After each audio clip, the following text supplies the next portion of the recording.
இன்றைய தினம் துலாம் ராசி அன்பர்களுக்கு நினைத்தது நிறைவேறக்கூடிய அற்புதமான அதிர்ஷ்டமான ஒரு நாள்ங்க. நிலையான ஒரு வருமானத்திற்கான வழியை நீங்கள் இன்றைய தினம் அமைத்துக் கொள்வீங்க. வாகன பராமரிப்பு ஆர்வம் கூடும். திட்டமிட்ட காரியங்கள் எல்லாமே கைகூடி வரக்கூடிய இந்த நேரத்தில் நீங்கள் நிறைய காரியங்கள் முயற்சி செய்து பாருங்கள். இன்றைய தினம் வியாபாரத்தில் உங்களோட சேமிப்பு பணம் உதவிகரமாக இருக்கும். வியாபாரத்தில் பயணங்கள் உங்களுக்கு ஏதாவது செய்யணும்னா அப்போது நீங்கள் புறப்படுறதுக்கு முன்னாடி அல்லது நீங்கள் திரும்ப வரதுக்கு முன்னாடி தேவையான ஆவணங்கள் எல்லாத்தையும் சரிபார்த்துக் கொள்வது அவசியம். அலுவலக பணியில் இருக்கக்கூடிய நண்பர்களுக்கெல்லாம் கடுமையான முயற்சியின் மூலமாக புதிய வேலைவாய்ப்பை நீங்கள் பெற முடியும்.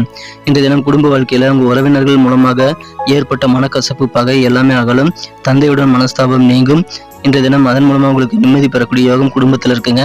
காதல் வாழ்க்கையில் 3ஆம் நபர் தலையீடு, காதலில் வரக்கூடிய குறுக்கீடு வரக்கூடிய வாய்ப்பில் இருக்கு, கவனமாக இருங்க. சித்திரை நட்சத்திரத்தில் பிறந்த துலாம் ராசி அன்பர்களுக்கு இன்றைய தினம் உங்களது நெருக்கமான நண்பர்களுடன் நீங்கள் அதிகமான நேரத்தை ஸ்பெண்ட் பண்ணலாம். மேலும் உங்களுக்கு ரொம்ப மனதிற்கு பிடித்தமான நெருக்கமானவர்களுடன் அன்பு அதிகரிக்கக்கூடிய யோகம் இருக்குங்க. சுவாதி நட்சத்திரத்தில் பிறந்த நண்பர்களுக்கு நீண்ட நாளாக இருக்கக்கூடிய பிரச்சனைகளுக்கெல்லாம் இன்னைக்கு சொல்யூஷன் கிடைக்கும். விசாகம் நட்சத்திரத்தில் பிறந்த நண்பர்களுக்கு உங்கள் அப்பா கூட இருக்கக்கூடிய சின்ன சின்ன மனஸ்தாபங்கள் நீங்கக்கூடிய அதிர்ஷ்டம் இன்னைக்கு இருக்கு. நண்பர்களே, அனைத்து 12 ராசிகளுக்கு உண்டான ராசி பலன் லிங்க் கீழே டிஸ்கிரிப்ஷன் பதிவில் இருக்கிறதுனால ஒருவேளை உங்கள் குடும்ப உறுப்பினர்களுடைய ராசி பலன்களை பார்க்கணும்னா நீங்கள் கீழே இருக்கக்கூடிய டிஸ்கிரிப்ஷனில் இருக்கக்கூடிய அந்த லிங்கை நீங்கள் செக் பண்ணி பாருங்க. இன்றைய தினத்திற்கான அதிர்ஷ்ட நிறம் கிரே, அதிர்ஷ்ட எண் 3.